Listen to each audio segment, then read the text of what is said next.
guys all being here. Let's kick it off. We got a lot to talk to you about. Big old stinky raid to kick us off and a talking track server sound off to boot. You guys go ahead and punch it up. Let's go. Scaly back from the Outback on 188. Sherlock Holmes on 27. What's going on? Hello. Hello. Baba Joe hanging out. Dr. Iron Chef on server 14. Thank you. Hey, what's going on, everybody? Lost in, just dropping a bunch of subs. What are you doing? What are you doing, man? No, I haven't turned on the video yet because the alerts. The alerts. Hey, Lost In, thank you for dropping 10 gifted right there. Hey, Vic, what's going on in server 33? Game Junior on 30. Scud Missile, server 26. Thank you very much. Appreciate that. Angry Lou on 36. Chewy on 30. John Roll on 32. Lost In on 45 and testing sound alerts, which we'll turn on here momentarily. Commander Taylor on 187. Freelancer dropping 200 kitty bitties. Keith with the 30-month resub. Thank you very much. Appreciate that so very much. Jason Cash on server 13.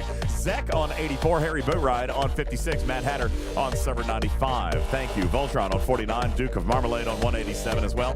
Wheels on server 95. Thank you. Geppy on server 51. Noon Whistle on 29. Tiny Mama on server 67. Major Samo hanging out on server 72. What's up, Gray Sabers on 29. Shout out Benny Hills Ghost on server 42. Tiberius says, can't talk, must consume cookies. Samus Saran, thank you on 57. What's going on? Benny Hills Ghost 42. I think I've read that one already. Jado 98. Moon on 67. Chatterfang on 700. Bender the Robot on 51. What's going on, General Chaos? Good evening to you. Striker on 49. Angel Grinder on 701. Tony Pie on 86. Biker on 91. MJ on 36. Enterprise on server 30. Wristbreaker on 30. Chaos on 187. And Venadia on server 11. New Arc, same problems. Q-Dog on 781. Krusty to Gnome on 44. Irish Kev on European 140, and the list goes on. Good evening, everybody. Appreciate you guys all being here. What's up? Welcome into the show. How are ya? How you doing? Happy Thursday out there in TV land. Hello. Appreciate you guys all being here. There's like literally, that's amazing. There's over 100 more messages in the Talking Trek server sound off right now. Plus, Lost In just absolutely going crazy over here. Manx Man, thank you for your bits. Freelancer dropping bits. Isaac, thanks for the 36-month. Happy 3-year birthday to you. Huh? Huh? Huh? Broken Wolf dropping 100 kitty bitties. Lost In dropping 1,000 kitty bitties. We've got a great show planned for you tonight. Lots of information. And as we have always done on this show, Griffin, we are going to be the median of communication. We're going to bring you some direct information from the GM of Fleet Command and based on the conversation that I had earlier this week. And we are going to be looking to take some information back to him as well. So there is some stuff that we're going to talk about there. But then, of course, there is my moment of vindication. All right, Griffin, that we can talk a little bit about as well. Griffin dropping another 20 gifted subs into the chat. Thank you very much. Appreciate that. Broken Wolf with 100 kitty bitties. We've got a level 5 hype train going on right now.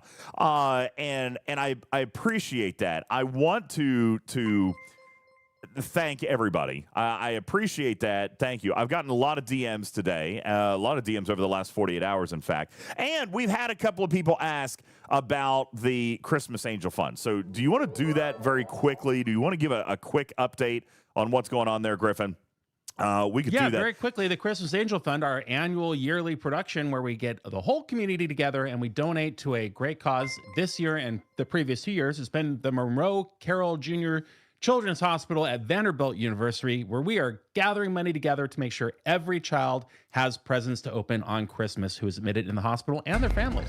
Absolutely. You can take a look at this QR code on the bottom right-hand corner of your screen or the link on our website and our Discord if you guys would like to give directly to Monroe Carroll Jr. Children's Hospital in a tax-deductible donation that will be credited towards our campaign as we race towards our goal of $78,000 this year, Griffin, funding all 13 floors of the Children's Hospital to make sure that every boy, every girl, every baby, every teenager, and mom and dad a little bit as well, too, get taken care of around the holiday season. Plus, this year, our extra funding going towards funding a mobile recording studio to give patients the gift of healing through music, and you guys can have an opportunity to join in on that as well. Scan the QR code on your screen or Google search Jingle Toy Drive from Monroe Carroll Jr. Children's Hospital and find the Talking Trek button right on the website. But you can scan the QR code and get there. Currently, we are at $12,131.28, which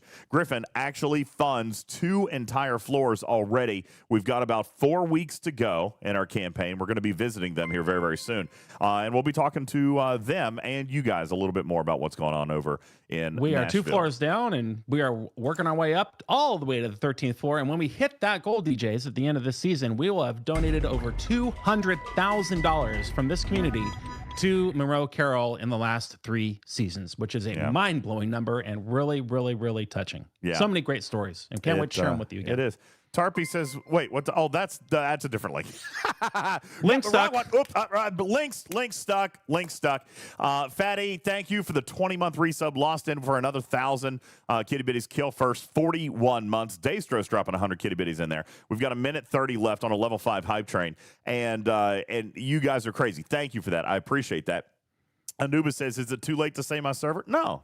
What server are you on? No, go ahead. Anubis, we're stopping the show. We all need to know what server Anubis is watching from, please. Anubis, what is your server? 201. Server 201. Shout out. All right, 201. Thank you. All right. Appreciate that. Thank you, Tarpy. Thank you, TC. Lots of people still going with the hype train. Listen, I'm going to leave your sound alerts up for a couple of minutes. I heard did Lost In play one before the beginning of the show? I feel I think there was one. I thought I saved that. That pisses me because I wanted more balls. Okay, that's not the one that he played. This is why we don't have nice things. We can't. I don't know who said that. It's a podcast, all right? This is PG rated on iTunes. You're the best. Give me hugs. Thank you, Kenny. I appreciate that very much. I need to set up a meeting with the person who identifies and set up the sound alerts for public consumption. That person needs to talking to. That's the one that I thought was supposed to play, not the Karkin one. Okay, goodness gracious. But it's okay. We're all in a wacky mood. It's been a wacky day. Have you had a wacky day? Because let me tell you, I've had a wacky day. Really? What was your day like? Anubis, thank you for dropping another 5. It started great. Thanks, messed Anubis. It started off great. I woke up. I was doing chores around the house as I normally do, getting everything cleaned up. I vacuumed. I got the backyard all set up. A sunny day, so I uncovered all the furniture on the pergola. Don't open it, then later I can claim ignorance, right? And then 12 o'clock rolls around, and I get ready to do, my daily Star Trek Fleet Command, and that's when the red alert came. That's messed up. That is messed up. Is this where that was messed up? All right, this is where he's ready to start. I can tell. These are where the alerts go off. Okay, alerts go off. We'll leave the chat on the screen, all right, because I definitely want some reaction from the community out of this, for sure. This is where Griffin tells me he's ready to start the show. I got it. All right. Red alert goes off. Actually, this was before event reset even. Like, the red alert happened before event reset. It was silliness. What did you see? I was busy vacuuming. What happened before event reset? I don't know. All I know is I went in and played the game, and I saw events, and I saw things that I needed to do in order to do the events, and not so good. Not so good. Yeah, no, it wasn't so good. As a matter of fact, the we can get into that. It's almost like just when there is a compensation that comes out for an issue. It's like. Here, it's like, are we already working on the next one? Like today, 5 hours ago in game in Star Trek Fleet Command, we were communicated with UltimatDJz. We were informed, Commander Griffin in my case, over the course of the Deep Space Nine Retribution arc last week, there were a number of issues that impacted gameplay for players Ops 51 plus. Our team has since resolved most of these issues and continued to work on a smoother experience moving forward. As a token of appreciation for your patience, we will be sending out a compensation chest to all players 51 plus. This chest will be available to claim in your gift section and will include a whole host of things: field rations, outpost control cores, solo outpost components, so we can start new ones. It's great. Uncommon solo outpost directives, and 5 epic shards of the 2 officers this month. 5? Thank you again for your patience. 5 of Nog and 5 of Hierarch. Yes. 5 each. Thank you again for your patience while we addressed these issues. Live long and prosper, the Star Trek Fleet Command team. Now, DJz, I know that you had a talk with Connor earlier in the week, and from what you tell me, it went very well. But then we wake up to issues like what we had today. Which are nothing to do with this compensation chest. No, they don't. Lawson says I get most of my progression from compensation gifts, and I saw a great meme in the chat earlier today. What about that's first compensation? Now what about second compensation? And what about 11Z's compensation? And that was the whole play on Lord of the Rings. Here's the thing: the name of the show, it couldn't be more clear. The conversation and the collapse. MJ asked me before the show started, said, man, that sounds dramatic. And I don't think that it is. We had the conversation, and then we had today. So, I want to tell you about that and how these things relate and how I feel about it. And I feel that there is a serious, somber tone that we can take. We always try to find the funny, but, MJ says I'm back. Okay, you can start now. All right, fine. Here you go, MJ. Oh, perfect. We were all just killing time until you made your ham and cheese sandwich. Now Glad you're back. I wish I had time to bounce another show title off of you. I would have called it Failure to Launch. NASA and so on. We just launched a beautiful rocket out of Cape Canaveral today, which is going to be orbiting Mars in a couple of years. And that was a successful launch. That went out great. That was, however, a good launch. It flew right past my space station, which I'm currently broadcasting to you from as I'm hiding from Cruzito, who continues to mock me and try to crack my base, even though he can't. No, he can crack. He just can't raid. What a timely topic that might be. Crack you. He just can't raid you. All right, guys, listen. Seriousness setting in. We're going to lock in here. I did have a really solid and genuinely pleasant conversation with Connor this week. I'll stand by the things that I've said before. He is a sharp guy. He's got a clear vision. He's also dealing with many of the same challenges that any leader faces when managing a large team. And I kind of have to get that. If I'm going to take a moment and offer some self-reflection, I've got 91 employees myself. Keeping vision and consistency aligned across that many people is no small task. Connor was candid. Yeah. And he was open about both his frustrations and the issues that his team is currently working through. I did push back. I pushed back with, we need more than that. All right. And I think that that's a fair statement. Hey, I appreciate that, but we've heard this before. Okay. We've heard this before. We need more than that. To my surprise, Connor did not dodge that particular statement. He actually laid out an action plan with me. Some of what he shared, I'm going to talk about soon. Some I'm going to keep confidential, as he had requested. But was part of his plan canceling your NDA contract? Well, not then, but no, maybe tonight. Okay. I don't know. Well, let's hope not. That remains to be seen. But here's the thing. I left that meeting confident that he's taking it seriously. Now, whether or not that ends up being effective, whether or not the policies or the procedures that he puts into place are effective or not, it remains to be seen. All right. As a matter of fact, up to this point, I would imagine that we can safely say that they have not been effective.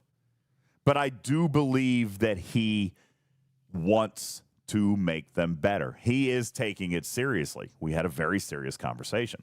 I do feel heard by Connor. I feel like Connor empathizes with the community. I think he understands our position of frustration and anger.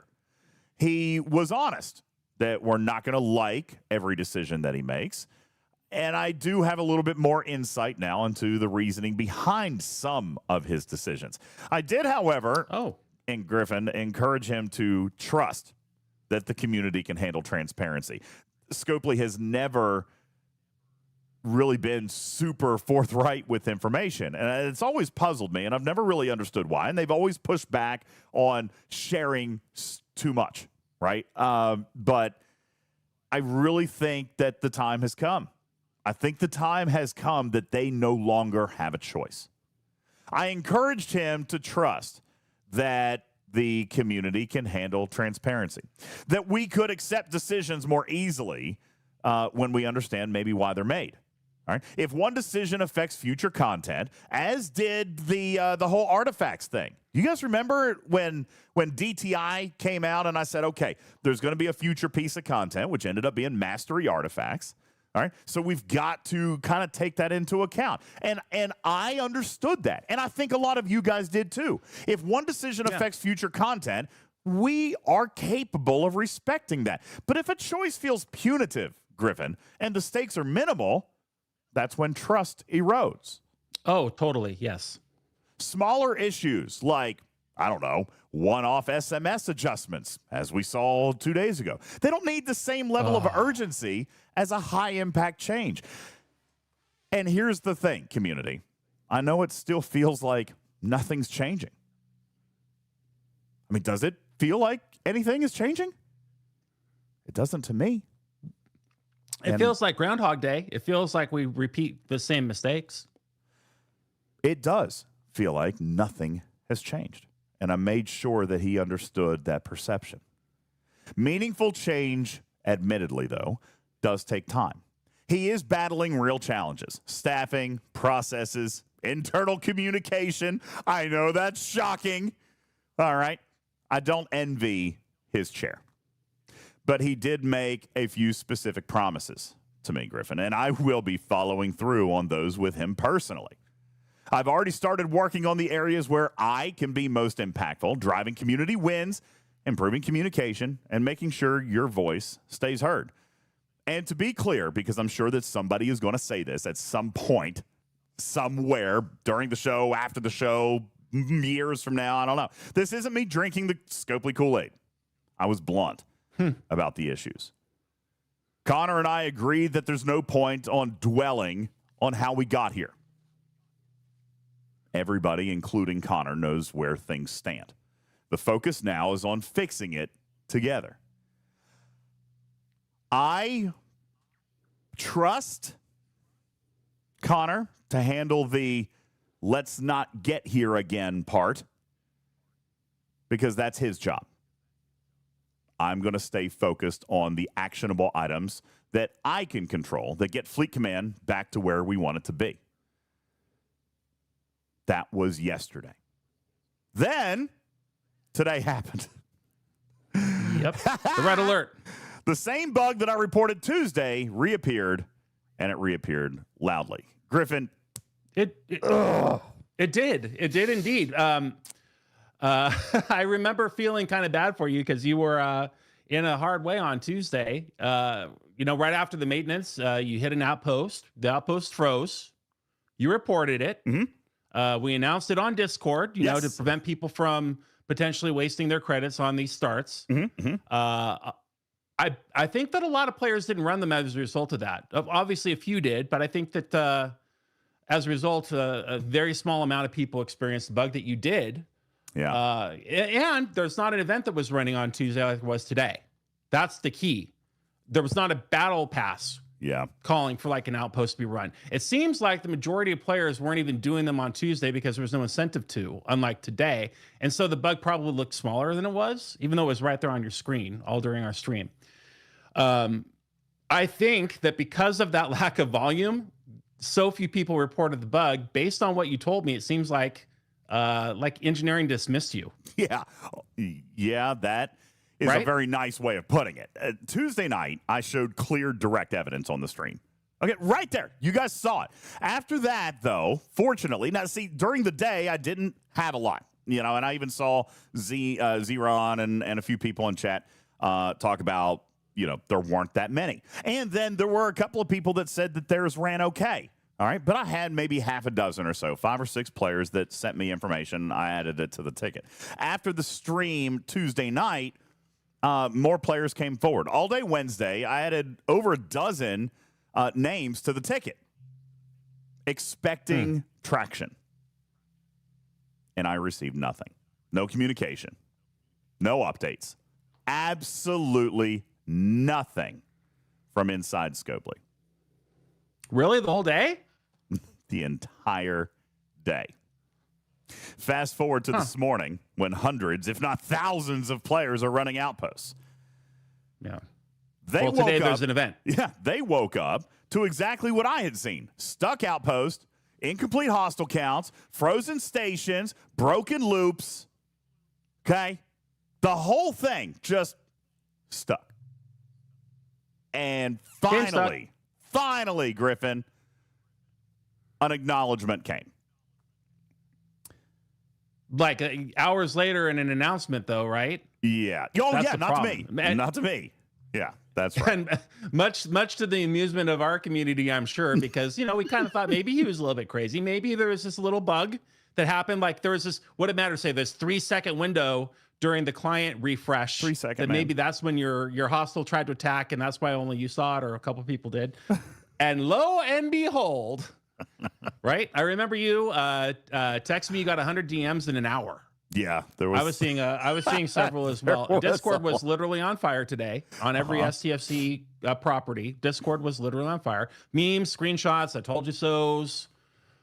People probably saying the DJz wasn't crazy. They did. Which, sure. They told me I wasn't crazy, which I appreciate. Thank you. Tell DJz whatever helps him sleep at night, because he doesn't get any sleep, especially after probably your date on Wednesday. I don't know if you went to bed on Wednesday night. We'll have to hear about that. But for real, at least you felt a little bit better today, right? You felt vindicated. Sure. Fine. Maybe. No, if I'm being honest with you. That brought me no happiness. It brought me no joy. What? Okay? I said this to... But you were right. I was right. I was right. And I think I mentioned this to Burton earlier today in chat. I don't remember who it was. I think it was Burton that I was talking to in chat earlier today. It didn't bring me joy, Griffin. It didn't feel like vindication. It made me sad. Genuinely, I get that. Sad. Okay? Because today was entirely preventable.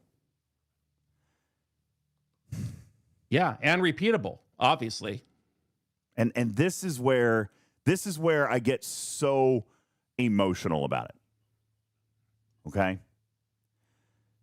Because of a broken culture inside the Fleet Command team. Blame was shifted, fingers were pointed, and a player was dismissed as quickly as the Tribblebot closes a ticket. That's pretty fast. That's like instantly. And it, not that I deserve anything. Not that I have a different voice than any of you. Because I've never pulled that card. But I was in dev chat 48 hours ago saying there is something wrong. That's what you were worked up about. And then 8 hours later, here we are on stream, and your game's stuck still. Your ship is still there. And they're like, no, what did they tell you? Like, no, there's not. They said they needed more reports. Wednesday, when I'm adding more reports to the ticket, then I was responded to with, can we reach out to these players on Discord? Engineering has questions. To which I responded with, I'm right here. I'm right here. I started your ticket. It's on my account. Log in. Look at my logs. I'm right here. No response. Nothing. You know, I've said many times, I try to be the happy guy. Most of the time to my own detriment. Okay? Truthfully, people call me a shill, a paid actor, a Scopely plant. There's memes about me on official Discord. There's people who literally hate my existence because I try to be positive about things. And yes, I've been overly positive at times. I admit that. Some people won't even watch this channel because they think I defend Scopely too much. But even now, I'm going to say the exact same thing that I always say. Echo, Beck, War Daddy, and so many others. These people, these humans are my friends. They care, they try, they push uphill every single day. There's more that are not player-facing that I don't share their names. We know dozens of people inside that building. And they fight, and they push, and they care.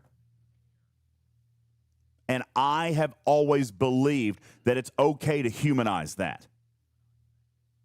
We're all people. We all try to do our best in a very imperfect world, within an imperfect company, in an imperfect industry, in an imperfect society. I have always tried to bring the human aspect to that, Griffin, and a lot of people don't like that a lot of times. Well, but at least you're consistent, because that's what Talking Trek has always done. It's never been the pitchfork, the riot starting. It's always been the fair and balanced, which is not something you really see in the news anymore, but it's the fair and balanced podcast, telecast. We spend money on the show. I do, at least, for education, for entertainment. Sometimes it's to prove a point. We represent the good and the bad and the ugly of STFC. I think that's fair to say. But we always have brought humor and community and heart and passion and humanity to this game. I think it's fair to say. We bridge that gap between the nameless, faceless, evil corporate empire that you hear about on other channels, and we bring, these are the real people who are trying to make a difference because we care about them and we love them and we're all in it together. But lately it's been really tough. Yeah. And that's what I was talking about on Tuesday. We've seen, like broken playtest content just days before launch, which was the case this last time. We've seen mechanics that don't make mathematical sense at all, including and especially rewards for the effort that we put into at many ops levels. Sure. And Tuesday's bug report, I think, was just another example of Scopely's inability to adapt or respond positively to the player base. Yeah. And in this case, you specifically, like with the red flag. And that's why I'm so sad. I don't feel vindicated or triumphant either. I'm sure you don't. It's just sad because they still won't acknowledge when the 7 years. And this, the point that I was making on Tuesday was, there's got to be a cultural problem somewhere within this organization, because in 7 years, I can count on one or two fingers how many times I've actually heard, "Hey, I'm sorry, we messed up." Yeah. They just don't, acknowledgement when they're wrong is something that we don't see and hear enough of.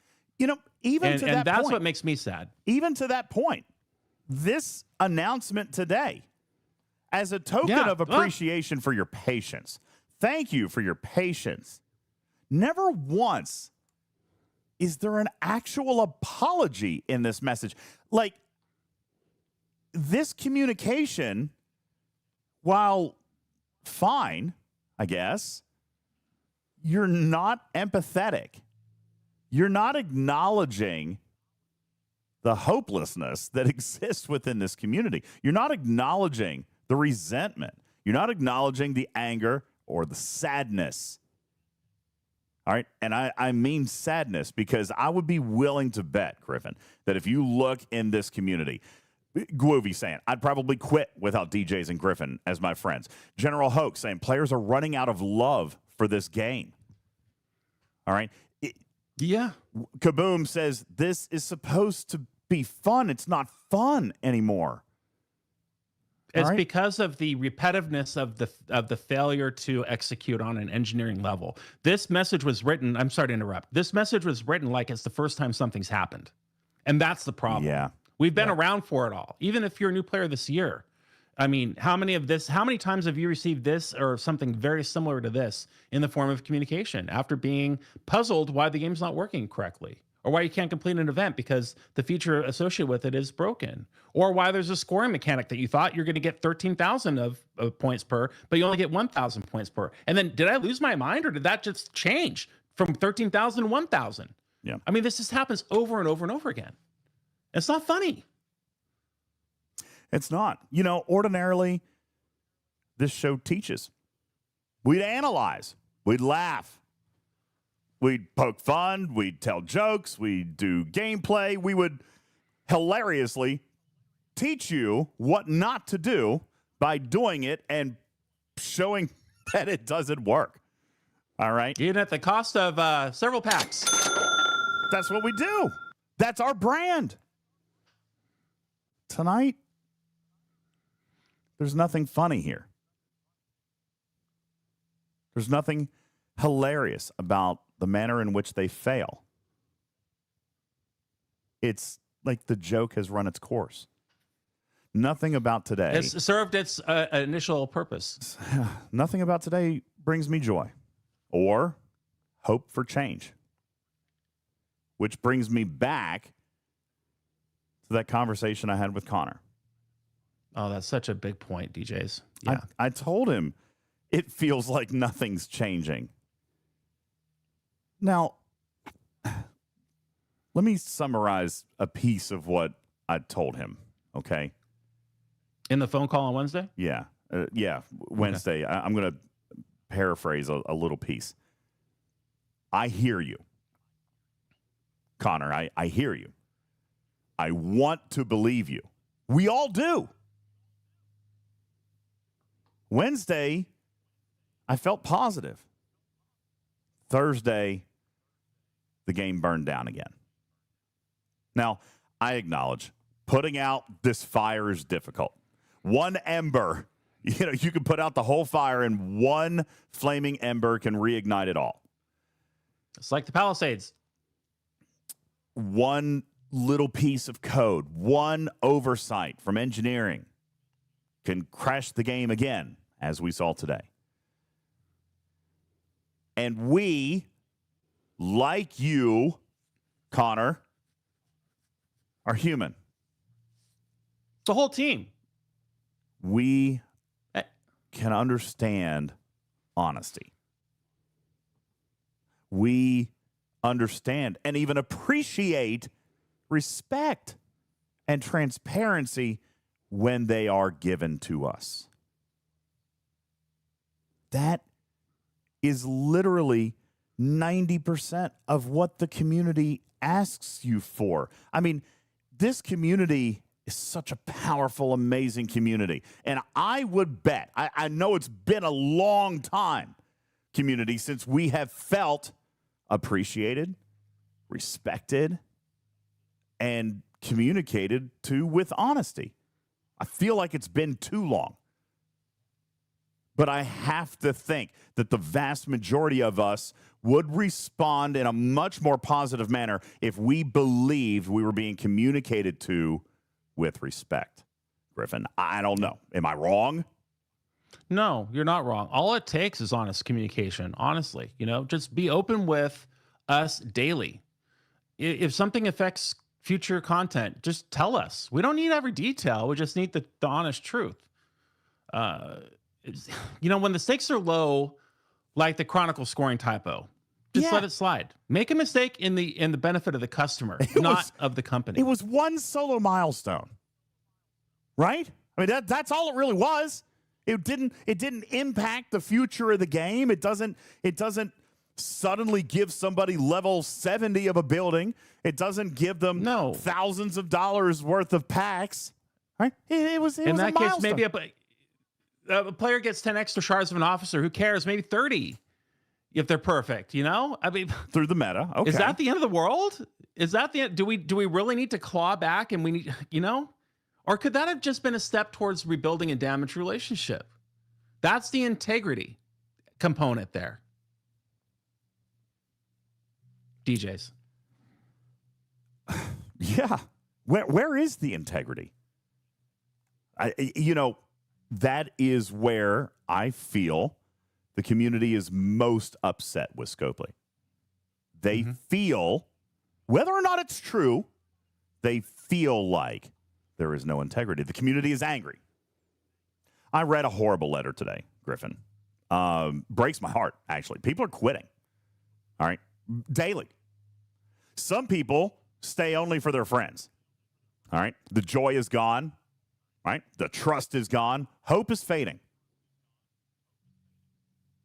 That's why today hurts so much. After such a great conversation. Every Discord I log into. Good. Yeah, go ahead. Every Discord I was logging into is just that level of doom and gloom. Yeah. For the reasons you just stated. Short Round says in chat, and they're right on the money with this. They're really missing like the key points of damage control. It's so much harder for people to be angry at you if you're apologizing and empathizing with them. I mean, that is customer service 101. They can at least diffuse a vast majority of this sentiment by acknowledging how the player base feels. And let me be clear. Since Tuesday, I'm going to be very limited in what I share, but since Tuesday, I've spoken to a lot of Scopely staffers in and outside of Fleet Command. Let me tell you something. Contrary to popular belief, this is not a Scopely problem. All right, I know that may shock you. And for the record, I'm not saying that Scopely is not expensive. I'm not saying that their games are not expensive and they're not designed to monetize, and I get all that. That's their job. All right? This is not a Scopely problem. This is a Fleet Command problem. And it pains me to say that, but the more I talk to and the more I experience with Scopely products outside of Fleet Command, the more I realize how broken Fleet Command is. A deeply respected member of the VIP community wrote a letter today. Cruzito sent it to me. And I was overcome with this. I was moved nearly to tears. Nearly to tears. Scopely, I asked this, dear Scopely, she didn't write dear Scopely, but some of you guys may know Salty. She's actually a very quiet player. All right? Loves the game, loves her community, loves her friends. Been here since the beginning. Dear Scopely, I asked in VIP why a fundamental mechanic like base rating could be broken for so long with zero communication. You know, they still haven't actually acknowledged the base rating bug. Like to this point. I know. We talk about that on 41 every day. Yes. How long could base rating be broken with no communication? After nearly 7 years, this is the lowest point to which you have sunk. The community is the strength of this game. Strategy, cooperation, and fun. Fleet Command has successfully extinguished that fun. Now we log in, we see broken systems, and we beg the overlords to fix their game so we can try to have fun again. All it is now is negativity. I sense the end has come. That was from... Powerful words. Oh, yeah. I mean, especially from a dedicated day one player who, by your own definition, is a VIP of this game. And even she can't feel satisfaction. Even she feels hopelessness that Fleet Command is capable of improving. Just, Griffin, a respected player from the community who's played forever, who just wants to enjoy the game, bringing to light the point that a mechanic in the game, base rating, which is highly and heavily featured, because what are all these officers that are new to the game for? What does Nog do? He's a base raider. Mm-hmm. What about last month? Base rating. Cracks bases. I mean, that's... And this feature hasn't worked for over a week or plus more now. It just sucks the fun and the joy when, what is the carrot that we're chasing today? Where we want to unlock Nog. And what happens when we unlock Nog? The feature doesn't work. Game's broke. It just sucks the joy out of what you're doing. I mean, not a lot of people like incursions either. But even last month, let's go back to the bugs from last month. Because of the problems you had inside the Veil and the introduction of the Veil and the server sync and desync problems you had with the Veil, you had to cancel incursions. None of that has been improved to a significant degree this month. Has incursions met its end? I mean, what about that mechanic? Is it going to suffer the same fate as Flashpoint? Griffin, I don't know. I don't know where the positivity is anymore. Genuinely, look at chat.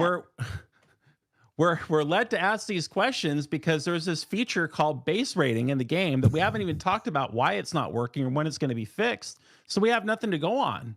And now other components of the game, like infinite incursions, are missing, and that only leads to further speculation. Do you see? I mean, that is not a complicated dot to connect A to B, but there's still got to be some positive in here.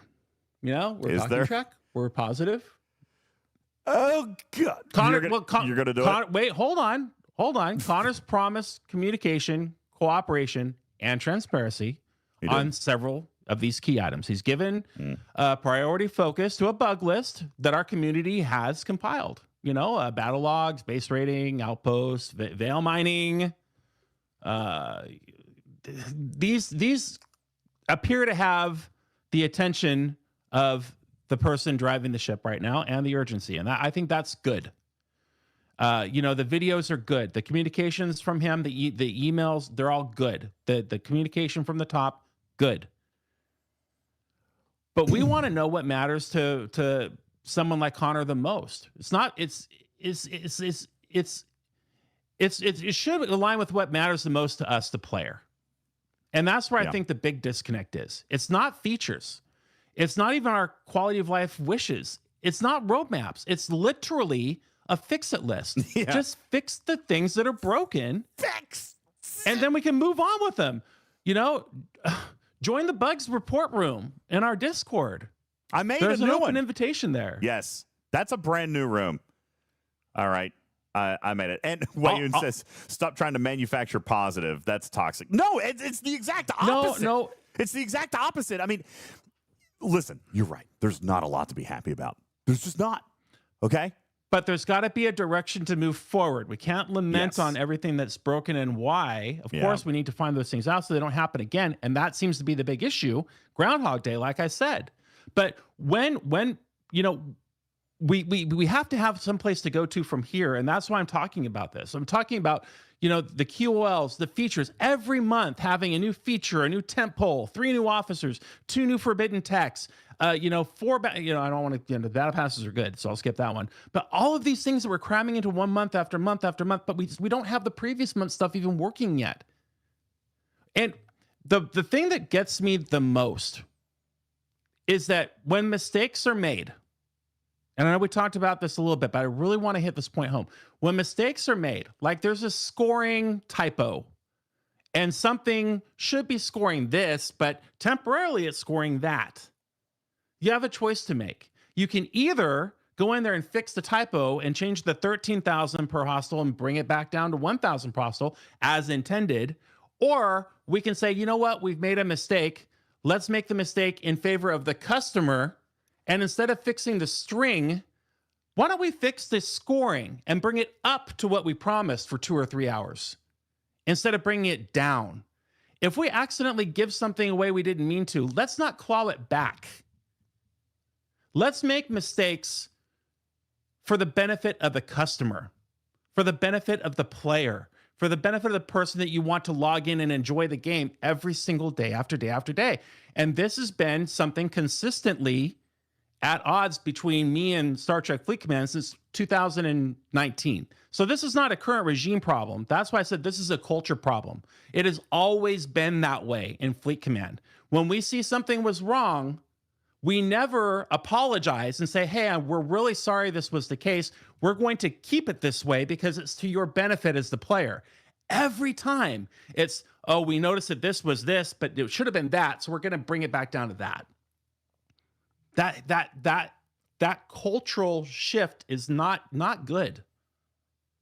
I've done consumer electronics retail for over 20 years, thousands of employees, billions of dollars in sales.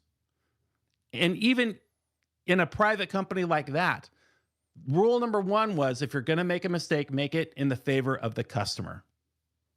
And I challenge Scopely to really take a look at their culture and see what we can do to put a sign on the wall that every employee sees that says, is this decision that I'm about to make what's best for the customer?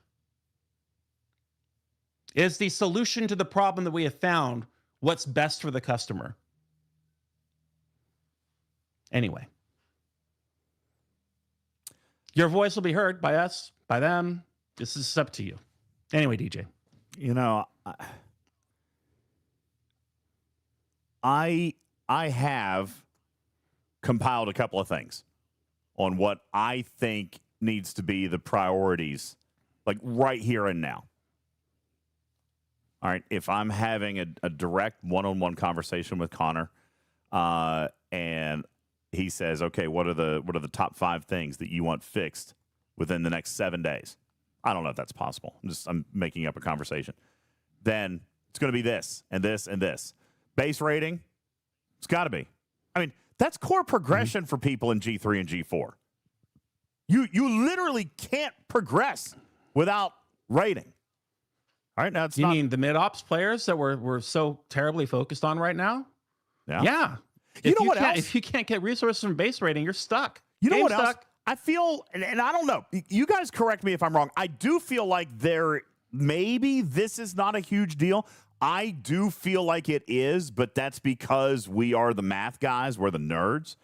But I feel like battle logs have to be fixed. I mean, those are really broken, like stupidly broken. I feel like can I briefly add and explain why, as a person who spends incredible amount of money on this game. Okay, we buy things because we look for advantages in battle, maybe against an enemy, a red hostile. Maybe it's against a player. Okay, but there are features that cost $100, $200, $300 that we're looking for that 1% advantage of. Sure, and we need to see that what we've spent the money on is returning the favor, that there's profit in that for us. In other words, the way that the battle logs are designed now, which are incomplete, do have some bugs, but they're just literally incomplete. There are things in them that should be in them, like how much burning is being caused. Is this officer actually doing this? Is this chaos tech providing this benefit or not? There are so many things in the battle log that should be represented because they're a part of your math. They're part of the code. They are working, but we can't see what they work or what impact they make on a battle. That is an egregious misstep because it stops me as a spender from further investing in that feature. I don't know if it's working or not. Yeah, no, So I agree, DJz. That really needs to be revisited. I feel like that has to be a piece of it. Now chat is telling me that rating may not be as important anymore, but it's still broken. And it is to the players in their 20s and 30s, the mid-ops, the people that we want to make it to 45 and 51 who are leaving the game because they don't get there. This is a major detriment to those players. MJ says, Huge. Need, maybe not, but it is a core feature, and it should function. All right, Well, I'm good with that. I feel like everything happening in the Veil, which is admittedly G7 only, so maybe that's not a thing that is necessary for the broader community, but I feel like there are players that think that that's important. Waves, still crash, still recall, still take directives. To this day, this has been a bug that's been open for 8 weeks. Waves, still crash on the daily. You still can lose directives by sending a ship, accidentally clicking another button, and then all of a sudden, your wave directives are gone. All right? I feel like that is a problem. All right? Yeah. Silvertab says, had waves break on me last night. Wristbreaker says, waves are bad. Here's a great one, Pixelate. Cube, screen, positioning, lag. Yes. Oh my gosh, that's the biggest headache inducer. Like, that bug is almost older than me.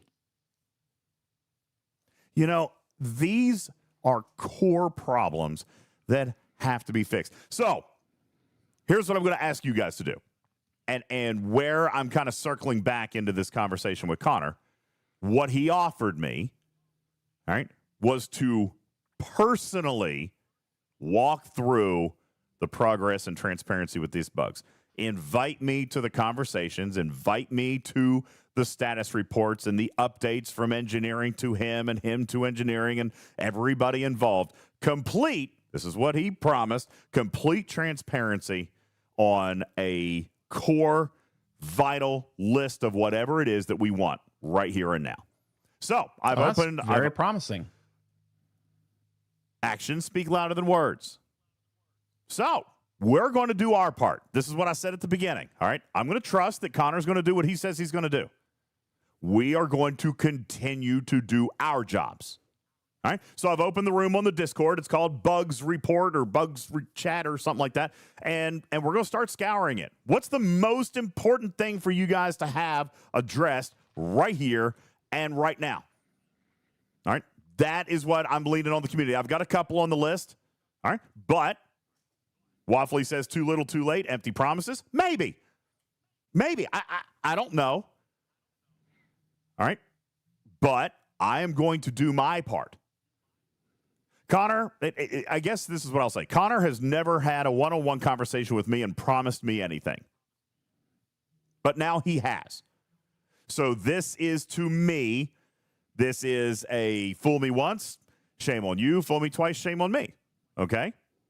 He made me a promise. He has never lied to me. He has never betrayed me or betrayed my trust.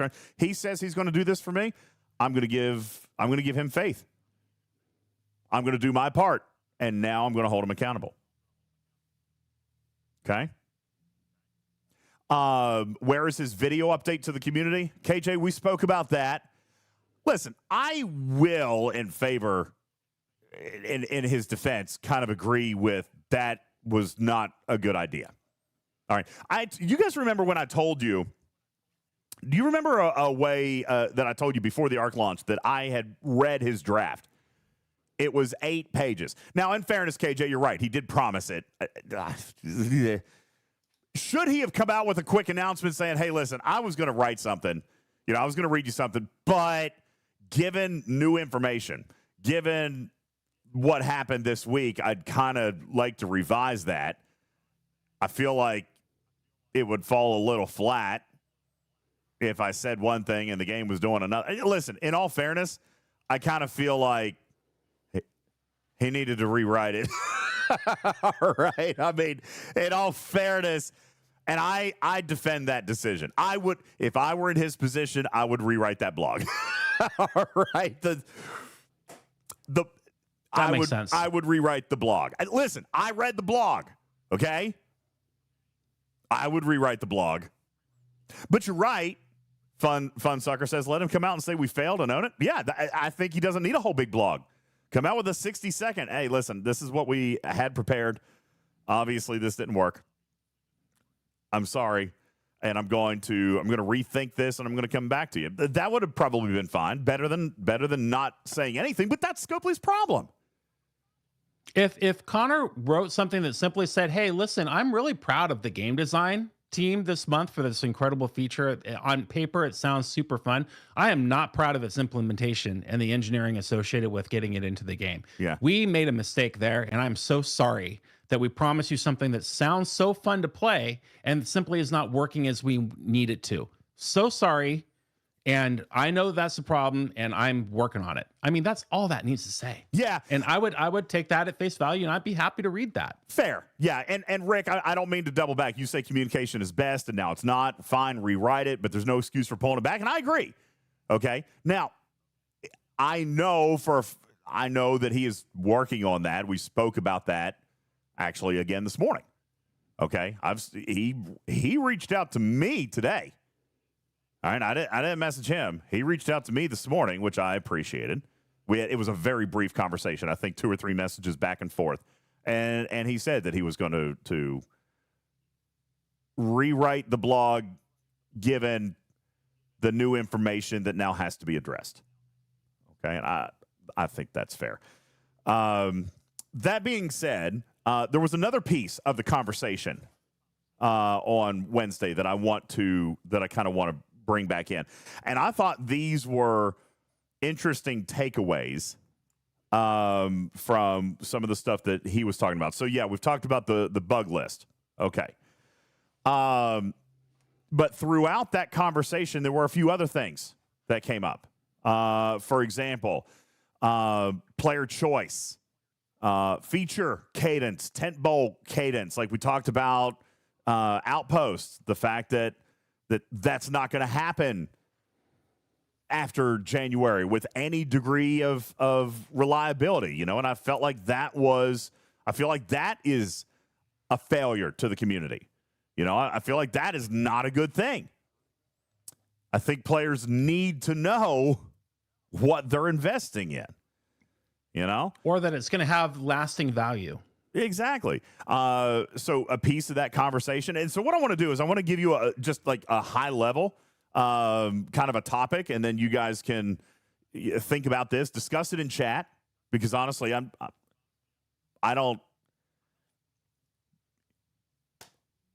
burnt today. This is about all I've got.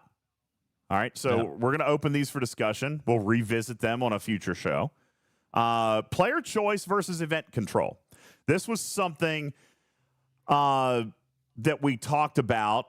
We talked about the cadence, the chore list, the daily clicks, the daily things that we've got to do. Specifically, the archives were brought up, about getting more content in there. So he had mentioned, Griffin, wanting player choice to play a larger role in daily engagement rather than relying heavily on event structure. Now, see, this is one of the things where I feel like if he said this publicly, then it would give us a little bit of insight. We've seen this for the last 2-3 months, guys. We've seen events being a little bit lighter. A lot of you guys have complained about that, right? Events have been a little bit lighter. That's been a direction. Okay, they would like players to go in and do what they want to do or what they enjoy doing without being directed by the events tab. He believes that events. I've got the breaking news for you. If that's what you really want to do, kill the expiration dates on your events. Let them sit there until they're completed. Okay, cool. Yeah, no, I mean, I think that's a interesting thought. I believe we've talked about this before. The problem with not using events to direct, like, he believes that events should introduce and teach mechanics. Okay. It's arguable whether or not that has happened in the past, but I kind of can see where that could work. The problem, though, then becomes rewards, right? We're used to a certain level of income with rewards and this and that. So, listen, we had a conversation about that. I kind of support the direction a little bit, but, then we're going to have a talk about rewards. But I do think I see some of that already. Live Ops is kind of already experimenting with easing up on events to maybe let players enjoy other gameplay loops more freely. And that's fine if we are not sacrificing or costing player progression in the meantime, right? So I feel like that's one thing that is something I do feel like. And again, if they came out and said, hey, these are ideas, these are philosophies that we're messing with, that we're tinkering with, that we're thinking about, then it would make a little bit more sense when we talk about, hey, there's no events. Like, we come in and we click a couple of things and we're done, right? And some players have not liked that.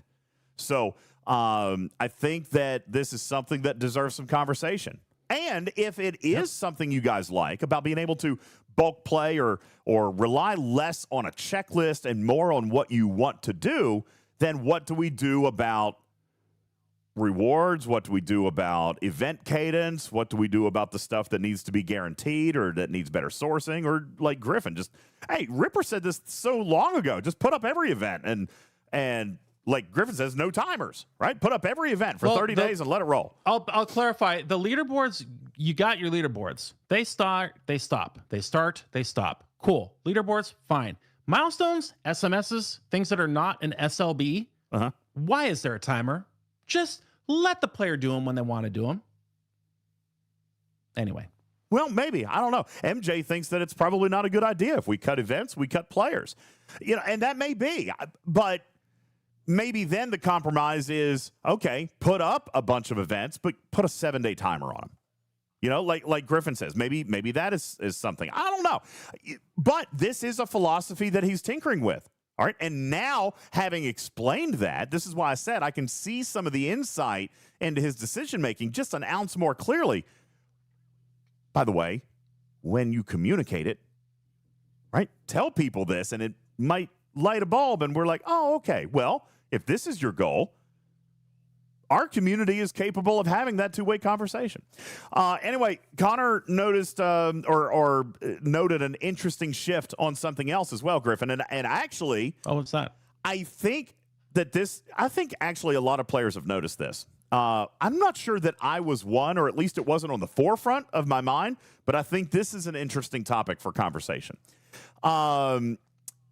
It used to be that a lot of features, a lot of tent poles, a lot of loops had daily requirements, right? Daily refines. But over the last year, maybe even two, we've seen a lot more feature come out with semi-weekly or weekly style cadences, right? Like refines are 3 days, 5 days, 7 days. All right. We had a little bit of discussion about this, about whether that was frustrating to players or whether it was appreciated by players that we didn't feel like we had to do stuff every single day. So this was a piece of the conversation when we're talking about sentiment and daily chores. And so I actually had to think about this for a minute. I would like to ask the community if this sentiment is working. Connor believes that the slower cadence does feel less like a daily chore and feels more like an opportunity to do focused, more enjoyable play sessions, once or twice a week. Kind of like what we're seeing with Surge. Now, before anybody gives me grief that they can't play in Surge, I understand. But for those of you who do play Surge, it's been built to kind of enforce that, right? You only get a couple of entries, and then you're capped on those entries. So they built this very intentionally for bulk play. And Connor indicates that there is an intended shift towards that kind of focused bulk play instead of, and once or twice a week instead of a daily chore list. So I'm curious about that and how you guys are feeling about that, because obviously we've noticed that, Griffin, but I don't know that I've analyzed it quite to that level of extent. Like, oh, okay, well, this is something I have to do every day, and this is something I could do on Saturday. I'm just kind of curious about how the community feels about that. Well, in chat, Burton says that they miss specifically older loops having a chance to choose whether we want to engage a little bit with a single pull or engaging a lot with a double or a triple pull for something like how the Vidar loop used to work. And then we have other feedback as well. Boy, I lost where it was. But the overall sentiment is more is more, and let us have the choice of how much or little we want to participate, is what I'm seeing in the chat. And I agree with that. Okay. All right. So that is something that I think we should really dive into on a future show, because that is a direction that Connor is investigating. And then there is this one, which again, I have never been a fan of for 7 years. But here very recently, I have been converted to the side of slow down, release less, get it right. I've never been in that camp. But you talked about hope earlier, and this is one of two paradigm shifts for me when it comes to hope. Like you, I love the daily release schedule. I love the waking up and it's Arcfall Day, and we've got a new this and a new that, new officers, a new forbidden tech, and a new ship maybe a new feature, a new faction, new. So exciting, so fun. The shift for hope, and where I am losing hope, and it hurts my heart, is that I now have to say, listen, just do 2 officers 1 month, and then do a chaos tech the next month, and then do a feature the 3rd month, and maybe just do 4 features a year. And the reason why I'm getting to that is because I'm seeing the struggle with your engineering team, who's working very hard, and they wake up and they try to do a good job. But unfortunately, the failure is with the implementation of the engineering team. It's been a while since I've had a beef with game design or Billy from accounting when it comes to the rewards associated. A little bit more of that, but less. Really, it's the engineering. It's the implementation.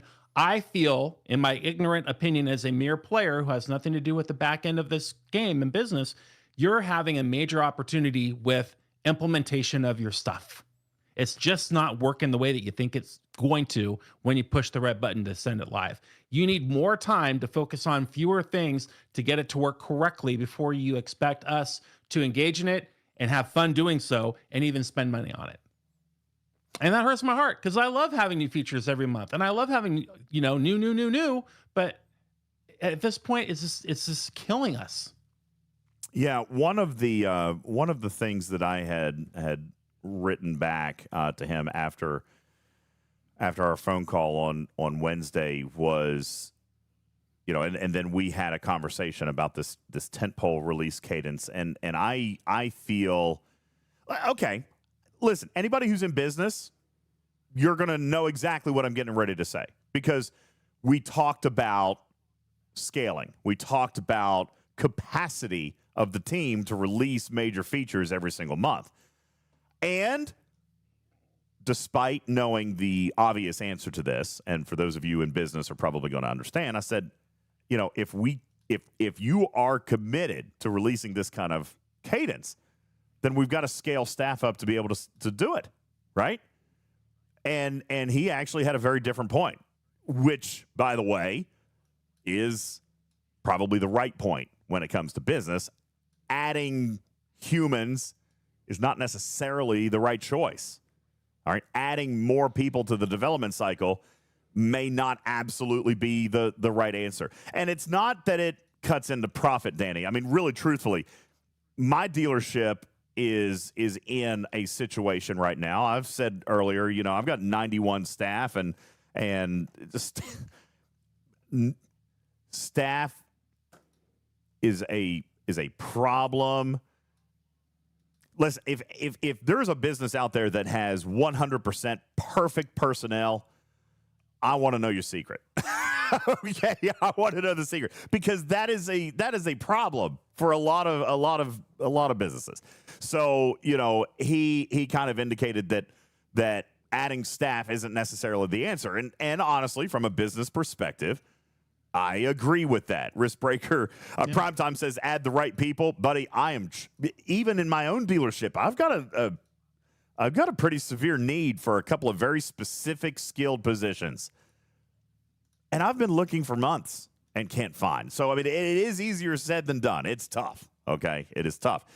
But if adding people is not the right answer, okay, then it does raise the question as to whether or not we need to examine, right? Like, has product outgrown the team's capacity, either scale or pace? Those are about the only two variables that you've got there. It needs to be examined. So we talked about this and then had a follow-up conversation, which I don't. He was willing to discuss with me, although he disagreed. He was willing to discuss with me pacing on major feature releases.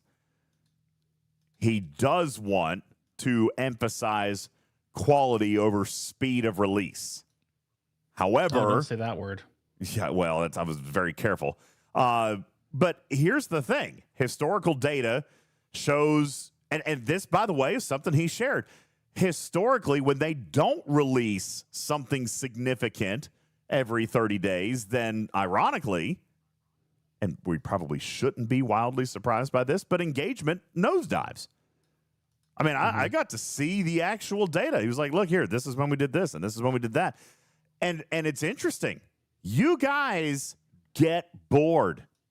And you guys have said it. Look, we were talking about events just a few minutes ago, and you guys were talking about it in chat. No, we want more events. We want stuff to do. We want all the things to do. All right? So they're battling data.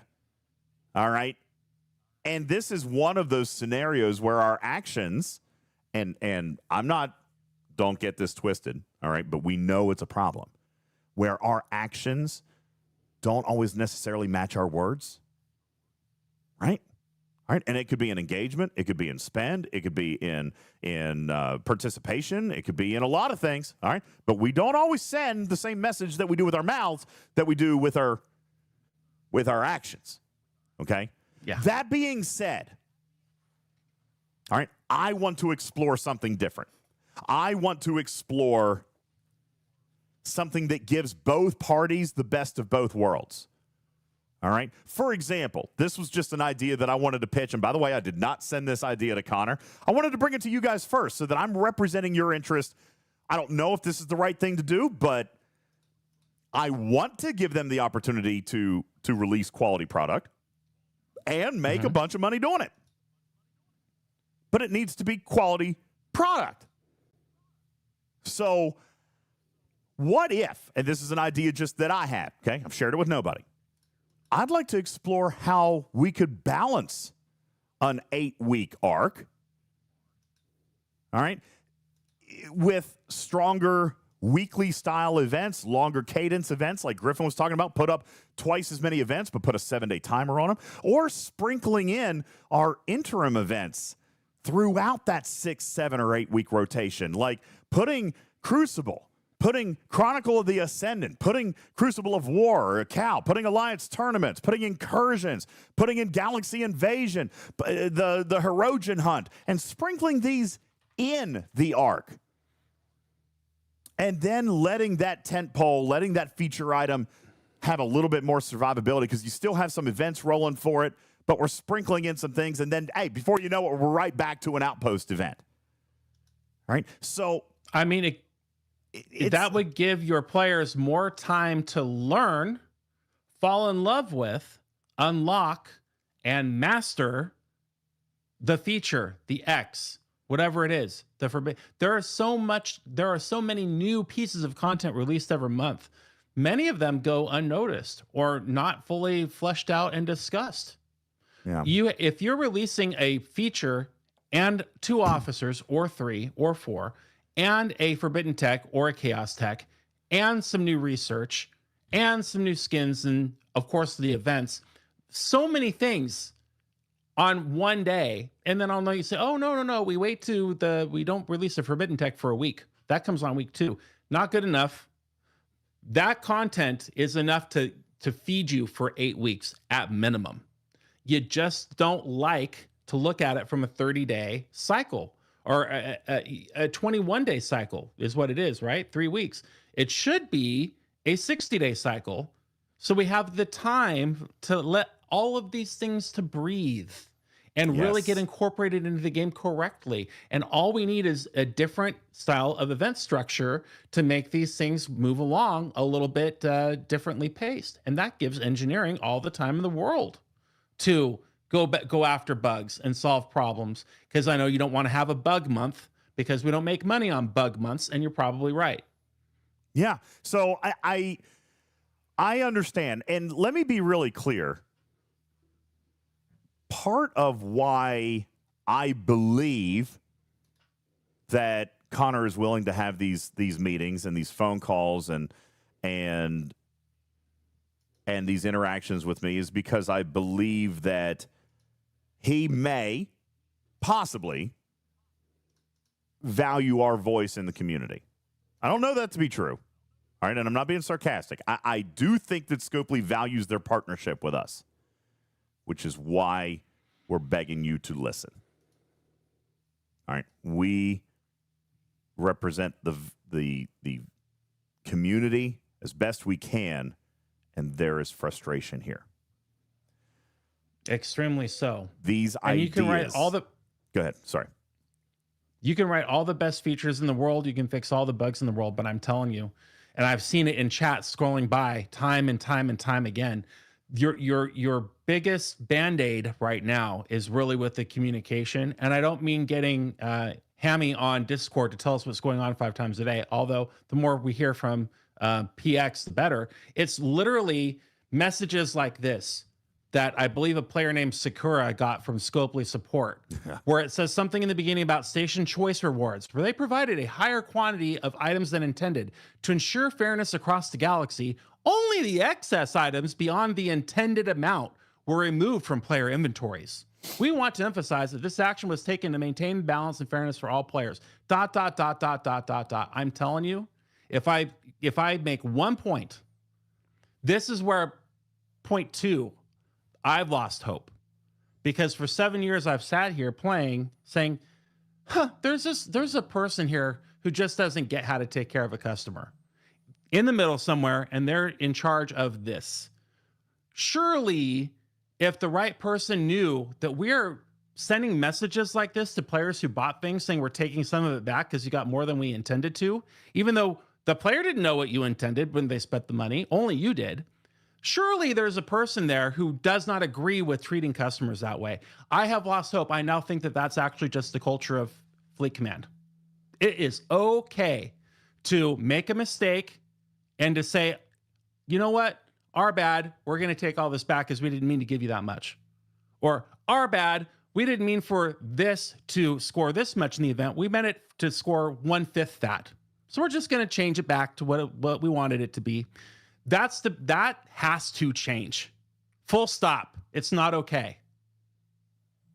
We need to have faith in our partner who is creating the game, which is you, that if you make a mistake, you're going to honor the mistake and go, oops, we'll do better next time, but then not say ... we're going to go ahead and take this back. That's got to stop. And that's common sense. Maybe it's a cultural problem. I am not as worldly as some people in the world, but from where I sit and where I live, that's not okay. That's not a good way to treat a customer. That causes us to say things that aren't necessarily legally correct, like bait and switch. It's not a bait and switch, but that's why people feel that way. So please, if one thing happens here when it comes to the communication, change your culture to make mistakes to the benefit of the customer, not to the benefit of Fleet Command. And that will go miles in repairing the sentiment between we, the players, and you, the game designer. And that's all I got to say about that. Well, I don't have much more to say either. So here's where I'm going to leave it. Okay. Even tonight, I've seen in chat some people are frustrated with the positions that we've taken or the conversations that we're having, and I guess I can't please everybody. We try. All right. We do love our community. We're fighting for you every day, so much more than you realize. All right. But not to credit me or Griffin or Tarpy or anybody on this team. Not for that. I just want to keep pushing for better. And I want to do it together. Okay? Whether you agree with my philosophy or not, Danny says, tear up the NDA. I don't think that serves the community. If I didn't have that, I would not have a phone call with Connor. Okay? I mean, period. We are not the burn it down team here. Okay? We love Star Trek Fleet Command. We want to continue spending money in this game. We want to keep playing for a G8 and a G9 and a G10. We want it to last longer than Star Trek Online has. We love the game. We love the property. We love Star Trek. We're never going to tell you guys, oh, just go ahead and archive your account. That'll teach them. That teaches nobody anything. Yeah. It is completely counterproductive. That is what we need to do is work on solutions, knowing that there is business trust with the developer to listen to what the concerns are and to take them as opportunities to actually improve. And that's Connor's biggest hurdle to overcome, because you all know it at home. We've been here before. We have done the surveys. We have had the list of the top 10 bugs. We have given them to Scopely in the past. And they're after the clamoring for the feedback, there are then crickets. Right? That's happened before. Yeah. So maybe Connor doesn't know that, but Connor, if you're watching this, that's your uphill climb. We have seen it all and we have heard it all before, and we're hoping for a better and different outcome this time around. I have faith. I'm still here. I'm playing the game. I'm spending the money. I'm hitting the button. I'm doing the things. I'm showing off Op 73, but it has to come with it some business trust that we have not had in the past. And that is our request. It is. And I see Danny is frustrated. Buddy, we all are. I would encourage you to direct your frustration towards the appropriate party. You know, we're here working for you, man. We're trying. And I do want it to be better. You know, I really, really do. Rick says, what has that phone call done for you or the community? As of this moment, you're right. It's done absolutely nothing. I just had it yesterday. And as I mentioned, I can absolutely acknowledge that meaningful change takes time. All right? It does. He Culture takes time to shift. It does. When I go into a problem store, it takes me a year for that store to not be a problem store, usually. Long time. I don't want this to be a year. This is the way we've always done it, boss. Yeah, I don't want this I'm not to be saying that this will, but I've been there before. I've had fights that have gone a year for me to make every frustrated person who's grumpy and has done things the way they've always done it to change their thought process to be in the benefit of the customer. Yeah. Sometimes they just quit and I replace them with better people who are going to take care of the customer. Sometimes they just want to get on board and they want to be a happier person. Sometimes change only takes a month.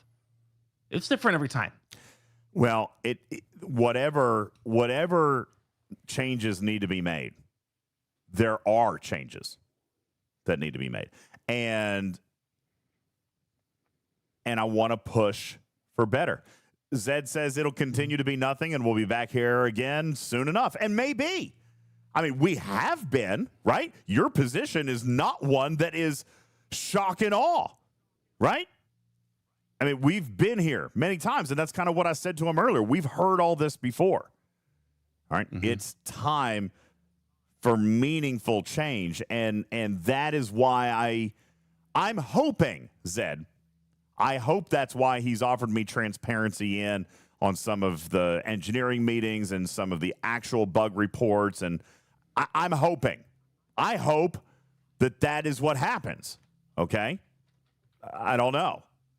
But that's and it will. It will. From the first time he said things need to change and admitted there needs to be a change, things have changed to a degree. Like the mid-ops arc, that's literally the MVP of the year. I'm telling you. Putting a better focus on the 20s and 30s and getting into the 50s is going to be like the clutch pinch hitter who hits the home run in the bottom of the ninth. But the rest of the team has to pull in that direction as well. And they put the best possible person in that team to make that happen. Yes, it's a team effort, but the player-facing person making that happen is the best possible choice they could have made. That is great, but the rest of the team needs to get the memo. And the TPS reports that say take care of the customer, send Billy of accounting 10 of that report. Send it to him every day for a month. Yeah. Billy I need a signed copy that he's acknowledged receipt of that specific memo that we're going to take care of the customer. I want it on my wall. I'm going to laminate it. You know what though? And to answer this question, I have considered this. Count DeVille says, if nothing actually changes, as may be likely, what then? Well, that's a decision for you to make and for us to make. Individually. Yeah, we'll all be here. We'll be here again in a year, but there will be fewer of us. Yeah. That's the issue. We want there to be more of us. It's already fewer of us. Fewer of us. Tonight has been a serious message. Not many jokes, very few distractions, and nothing to laugh about.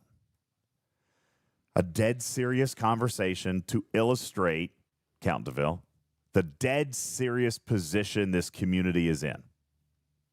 So hear me when I say, enough is enough.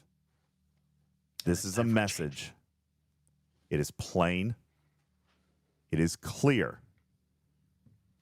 And for all of our sakes, we hope it's listened to. Scopely, the ball is in your court. This is the end of our show. Nothing else needs to be said. Your move.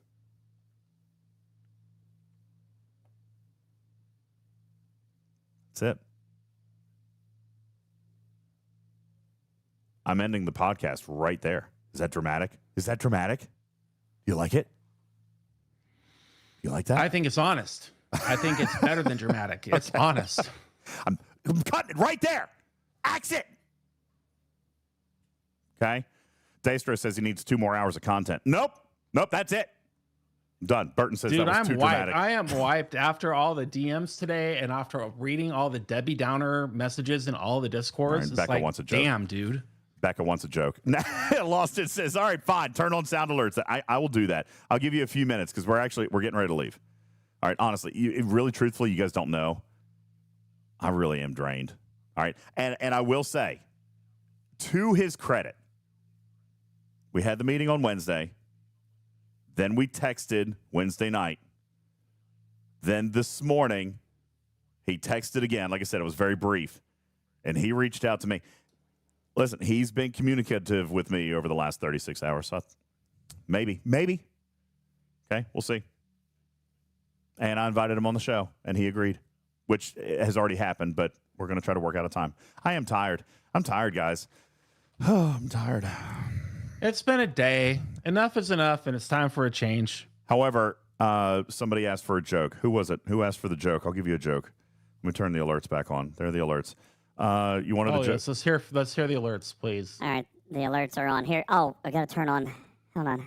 Turn everything on. Oh, hi, there's that pantsless bear. I'm number one. Thanks. DJz is Yeah. drained. Uh-huh. That must have been amazing. Night of dinner and drinks. Oh, my God. I mean, we are talking honey pot. No. Good. No, you're not. Okay? Thank you. Leave it Hey, to the stupid pantsless bear. Master Viper wants a possum joke. Here you go. Can a cat jump higher than the Empire State Building? I don't know. Can a cat jump higher than the Empire State Building? My name is Beck, and I like plants, and I'm a valley girl, and listen to me do all the things on a Rev show. Oh, for the love of shit, it's not Rev Show, okay? God bless it. Can a cat jump higher than the Empire State Building? Of course it can, you goofballs. The Empire State DJ, Building can't jump. What is wrong with you? Oh.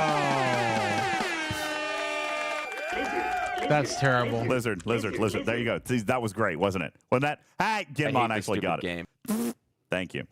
All right. Galadon says, boo. Shiz says, nailed it. Thank you. Appreciate that. By the way. Did he, though? Did he? Oh, my gosh. You know what? I didn't see this. So you know that wonderful player I was telling you about who wrote that letter that almost made me cry? Yes. She's in our live studio audience right now, Griffin. Salty's here. Hey, Salty. is here. Salty, do you want to come up on stage? Like, do you have a mic? Do you want to come up and chat for a second? Hey, I know you're bud. very shy. You're one that doesn't talk a lot, but do you want to come up and say hi? Tarpy's on the stage too. There's Matters, Kark, and Putz. Man, we brought out my milkshake brought all the people to the yard. Boys Hi, to the Tarpy. yard? Tarpy's not a boy. Can't do that. Salty's here. Muted. No, you're not muted. I got you. Tarpy, hello. That was Karkin. I heard you. Hello. Matters. Hello. Tarpy. Hello. Lost in. Thank you. Hi. Ha! Mimi says, how can DJs be drained? Has base rating been fixed? Well.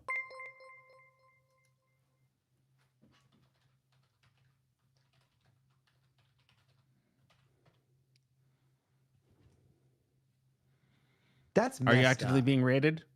No.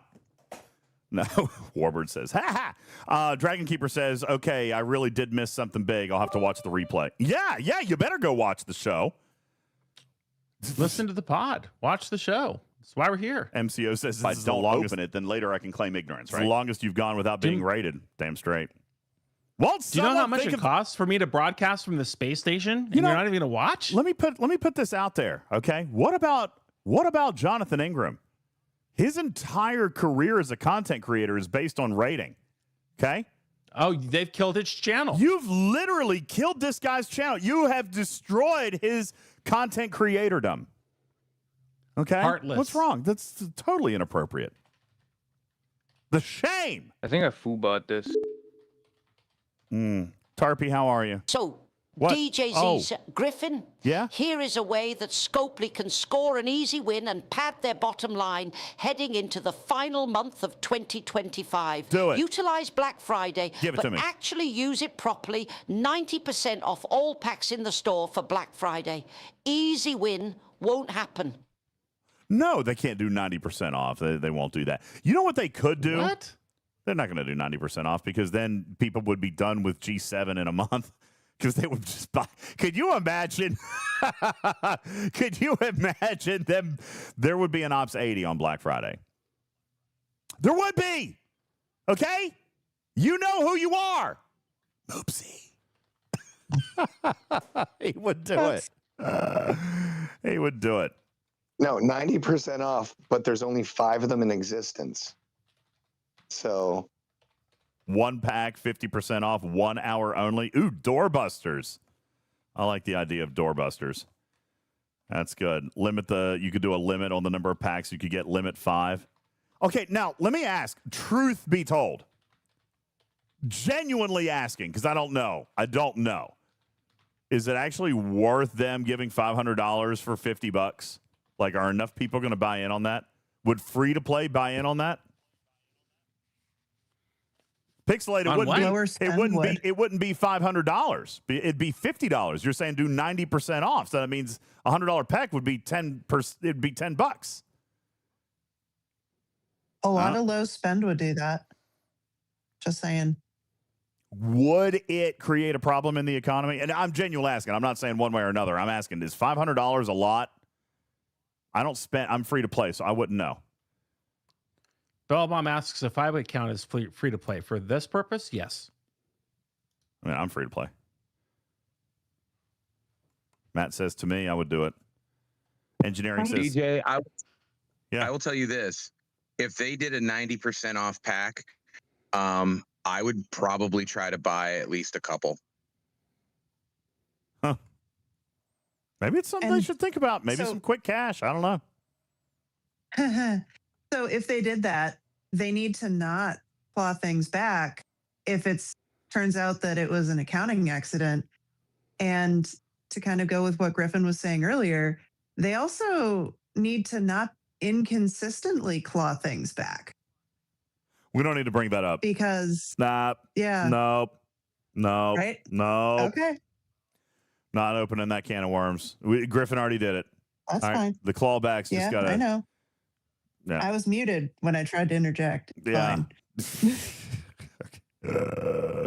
Adam Ramble says, I would totally spend $100 on a Mayflower instead of the usual 1,000. Thank you. Appreciate that. Oh, Tony Pie. Yes, sliders on packs. I'm telling you, that would quadruple their revenue. Because I'm not going to sit here and push a button 20 times over 13 minutes only to go broke on a stupid pack that I just want to buy 13 of immediately before I can think about it. Where's the slider on the pack purchases? At least in the web store. Come on. You know, I actually have one of those when I do the... I know you do. That's even worse. The fact that UltimatDJz, I'm UltimatDJz. I get sliders on my web store. Where's my slider on the web store? It's just the Vault of Latinum, bro. Like, it's not like it's on anything else. It's just a... Don't care. Don't care. I want it and I need it. Hey, I like Flight Leader's idea. All year 1 primes, 90% off. Year 2 primes, 70% off. Year 3 primes, 50% off. Year 4 primes, 30% off, et cetera, et cetera. I like that. That'd be great. I like that idea. They could do that mixed choose your own adventure pack like they did a few months ago. Yeah, choose your own primes. I wonder why they don't do that again. I remember that shopping cart pack. Everybody loved that except for how they screwed it up. And that's probably why they didn't want to do it again, because they didn't want to screw it up again. Did they screw it up? I don't honestly remember. The 41 people who got enough of the... What is it, Pioneer's Crest to finish the entire tree in one pack. Oh, yeah, I remember that. Meanwhile, Scopely's back there trying to figure out the cost of packs on Black Friday, and this made me actually crack up super hard. Hey, DJz. Hey, DJz. That is so perfect, and it's so true. Hey, are you telling me that Salty's ready to come up on stage? Do we have Salty? Yeah. Salty. Yeah, there you go. Ladies and gentlemen, 7-year Origin Day 1 player Salty is here. What the hell? The 42 live on. One of us. Babylon 5 forever. Moopsy's running his trap. Babylon 5 forever. God bless Babylon it. 5 forever. Babylon 5 forever. Babylon 5 Where's forever. my mute button? Babylon 5. You got it. All right. Sorry, it took me a second. That happens. Moopsy's been hitting the mushroom stash again. Yeah. Sorry, everybody. Salty, welcome to the stage. Welcome to Talking Tricks. Salty. First time you've ever been on the stage. Long time listener, first time caller. Welcome. How are you? Very, very pleased to say this to you directly. One of my favorite things that turned me on to this game was that Saturday Night Fever when you went through the Borg and trying to figure out which was the best officer combination to use to do that event. And you really did the math dirt, deep dive into oh, this is mitigation, and this is your buildings, and this is your research, and this is all the stuff that puts it all together. That was a great awesome. show. I actually do remember that. Thank you so much. I read that in your letter. I don't know. Did I read that during the show? Because I wanted to paraphrase some of it. I didn't want to be like self-praising or anything, but I did read that. Your letter really, really did touch me. I'm frustrated, Salty. I share a lot of your frustrations. You even said like the same thing. You know, it's funny. Matters is here as well. Matters has had private conversations with me and has fully agreed with what you stated publicly, which was the game has no math anymore. The game does not have strategy. Like we were doing this show the other day, Salty, just the other day when we were talking about with these outposts that now order of operations matters again and proc order matters again. And we were talking about this, even armadas. Salty, do you remember back in the day when we had to do armadas and it actually mattered, like who brought what officer crew and who went first and the power of ships? And now, I don't know if you saw the chat. The chat was like, okay, the only way to do armadas now is to single ship loot them. Like there's no strategy to that. There's no math to that. There's no the beauty and the math of this game appears to be gone. And Matters agrees with you on that, Salty. Is that how you have found your experience? Like it doesn't matter. You could put Mbenga on as captain. You can do whatever you want to do in this game, right? Well, true, but I mean, remember when the whole big free Gala thing up, and who's bringing Gala and who's bringing Troy, and what's going to happen with this Kardashians? Because just trying to kill that thing the first time it came out. And yes, it is there when the Crenums came out. You know, we had to figure it out, and we played through that and everything. It's there, but it's not being highlighted. And the big thing is this game, I think this is a leadership problem. They've lost the key success factor to this game. Why is this game, besides the IP, why does this game succeed? Why do we keep coming back for more? Why are we wanting to be here? It's the community, but it's the community working together to strategize. And it is, if you look at the bulk of the players who play this game, we're not talking about, you know, people that are just point and click Monopoly Go players. They want to think. They want to have Take that, Monopoly Go players. Okay, Cruzito doesn't like thinking, okay? He always reads the cheaters room on our Discord when there's a trivia event. He's always looking for the answers. He doesn't like to think, okay? Cruzito is one of the most math nerds out there. Don't say he doesn't like thinking. I know. I just got to give him a little bit of grief. But, you know, I tend to agree with you, but it does seem like there are a number of players who don't know that that's how the game works. Like their time in the game has been shorter. And it's been a long time since we had separatist boss-like content. I mean, you said you've played for 7 years. Do you remember suiciding your Mayflower or your Centurion against a level 26 separatist boss like 3 times before you could kill it? I mean, those days have not happened in this game for 6 to 7 years. I remember when G4 was coming and here comes the ISS Jelly. And I remember when the only way you got your Enterprise, if you wanted to do it as a quote unquote whale, was to sit there and get out the credit card because you were going to go buy officer packs so that you could get the credits so that you could go and turn it in once you had your rep done. And if you didn't have a max 10, you were in trouble. I mean, do you remember what was the amount of Latinum that came in a pack 6 years ago? What, 4,000? 5,000? Yeah, back when the 2,000 pack is 2,000 lat wasn't out that far of a stretch. I mean, it was. I remember. I think it was like 12,000 faction credits and I think you got it 4,000 lat, and that was it. And it was a handful of mats. You know, it. It was a different. Aaron says I must be playing a different game. I know, man. That's exactly the point. Like when this game thrived, it was a lot simpler.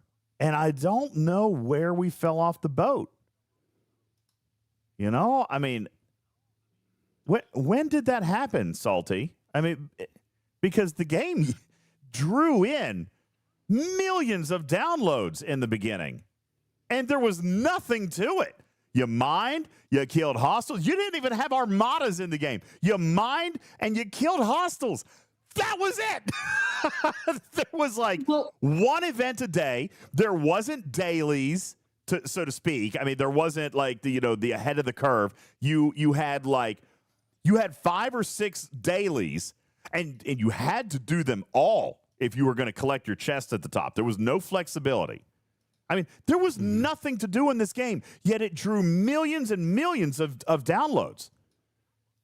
But it exploded again. It started dying off a little bit as G4 was doing its thing, and you had some burnout with some of the stuff. But it exploded again when Ripper did his Ripper's mod and then got with Scopely, and it came onto the PC. And then the world opened up and they thought, oh my gosh, look at all these new things, these new shiny pennies that we can do on this game. And that was the blessing of that conversion to PC and moving away from, where everybody had to be on Steam or that sort of alt, BlueStacks. With the game. That's also the time that they expanded the universe beyond just Kelvin. Both of those things happened the same month. Correct. Yeah, Correct. That was what, TOS launch? Was it when that started? No, first Discovery into yeah. TNG that year. Mm-hmm. Yeah, that was probably the beginning of the expansion, and they just didn't. I don't think that they saw where it was going to go. They lost that vision. Well, they certainly have lost vision. I mean, there's no doubt about that. You go back, 2.5 years to this whole debacle with, quality over quantity, and it's like they just tripled down in the wrong direction. If anything, it's just been quantity shoved down our throat. I mean, more than one feature a month now. We're getting, in some cases, 2 and 3 features launch in a single month. And the pace is breakneck, so it's really weird. When you have 7 different things that you're having to do for one loop, that's in reality 7 features. Yeah. I mean, if you're having to go, they've made it so complicated that it's turned into cumbersome, and it's a job. That's a common complaint that I hear anyway. And then I agree. And then the other part of it is that they are so thinking progress, ops, and they forget all the rest of the homework that needs to be done on an account in order to sustain that account, so that when that person sends that ship out to go do whatever PvP or PvE interaction for events, dailies, whatever, that ship is underpowered, and then the person gets frustrated. They think that's supposed to cause that person to go spend money. But what happens more times than not is it turns into a negative feed loop that's going on. Oh, I agree. And let me ask you a question then. This is something that we just kind of had talked about, something that I had actually brought up with Connor. And I'm curious, being a VIP player, let me ask your direct feedback on this. Because we talked a little bit about the cadence of loops, and you said that there's so much to do, so many chores. So he had actually brought up the fact that he wanted to transition features to be more bulk play and less daily refined. Like in I believe what he was saying there is like what we've seen in the game, where refines or turn-ins are 3 days or 5 days or 7 days. Does that provide a break for players? Or because I saw mixed reaction in the chat when we were talking about that. Like, there is, if we have to do something every single day, then there's that checklist, right? It feels like a chore, and it can be overwhelming, as compared to if we do something once a week. If we like it, then we complain that we don't get to do it enough. But then if we do it more often, it will eventually become a chore. How do you balance that? Like, what is your thought on that? Because I know you've said the same thing, right? Like, there's something to do, or there's too much to do, or there's nothing to do, and it's never a good blend. How would you balance this? Well, I'd have to look at the community first off. Look at the population of who plays this game. You have high-thinking people that are probably playing the game to have something on the background while they're doing a meeting, or while they're waiting for some computer to upload or do something, or they're waiting for something to happen while they're at work. You've got that person that is needing to keep their brain occupied while they are waiting for something to happen. You have retired people, you have disabled people who need something to keep them occupied for hours because it is something that is engaging their brain. Then you have some people that maybe all they have is an hour or two on the game and they just want to blow off steam and have some fun. So you have a variety of the population. This has been established for years. What is it, 60 to 70% of the population who plays this game are disabled or retired people. So you've got to give those people something to do.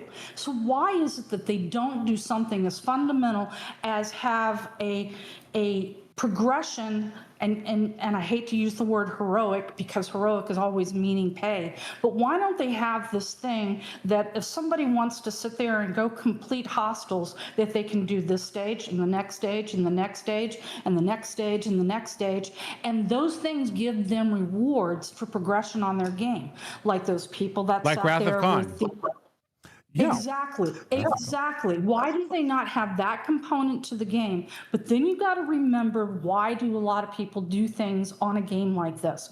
They want the dopamine hit for completing things. They want to have that ability. So to put that mechanic in place that somebody can get that dopamine hit, that I got this challenge done, I got this thing done. And that thing, whatever it is, has a specific reward. And I also do not understand why they do not use some of the old content that they've had on the books for the last 7 years and bring it back up to complete people's accounts, because they want those accounts completed. There's a bank of avatars out there that nobody got. There is a bank of ship skins and missions that they never got. Those could be the rewards that may not seem like that's that meaningful to everybody, but maybe I'm going to go ahead and kill an extra 25 FKR hostels and it unlocks a little holodeck something so that I can go do a mission over here. That's not going to cost Scopely anything. It's not going to mess up their economy. It's not going to change the balance, but it's going to give me something to work toward to finish fleshing out my account. My observation is that they have an aversion to revisiting old content. They really don't. And I don't know why. Yeah, I don't get that. Hey, let me ask you a question. As a VIP, are you interested? Because I saw a lot of this in the chat earlier, and I didn't bring it up, and maybe I should have, and maybe it's something I can bring up in a future meeting.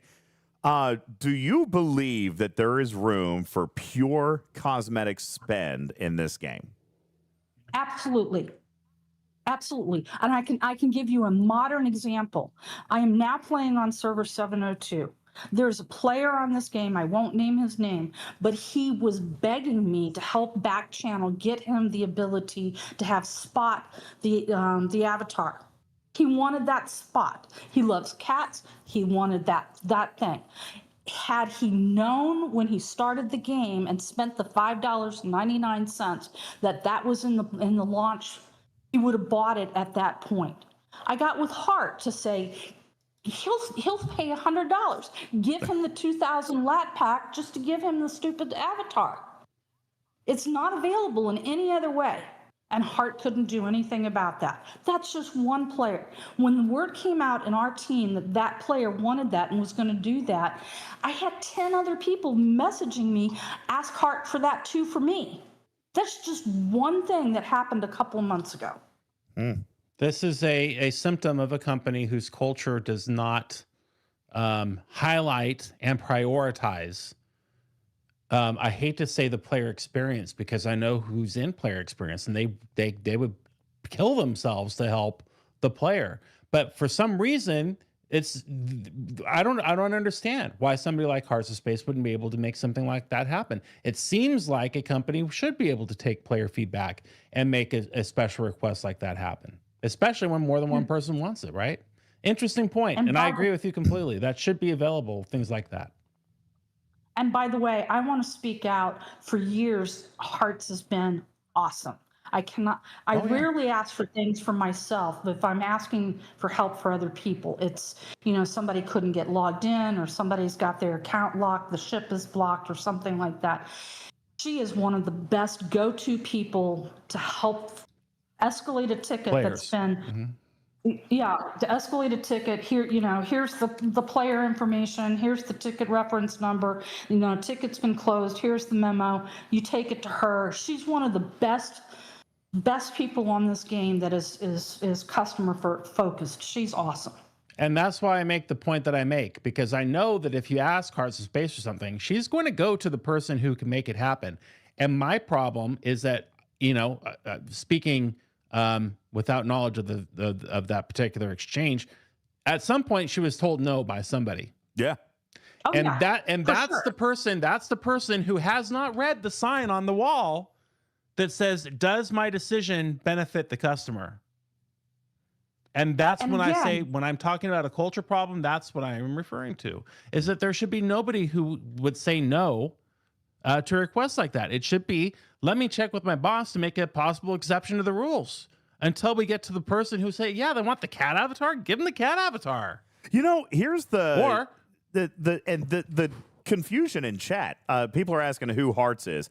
Hearts is a CM, a community manager for the VIP Discord, and like a hammy, and like Hammy, traditionally is an advocate for the player, even over that of game design or live ops or this or that. I know for a fact that they ask for things. Although I can see it in dev chat that they ask for things that are denied, just the same as content creators or moderators.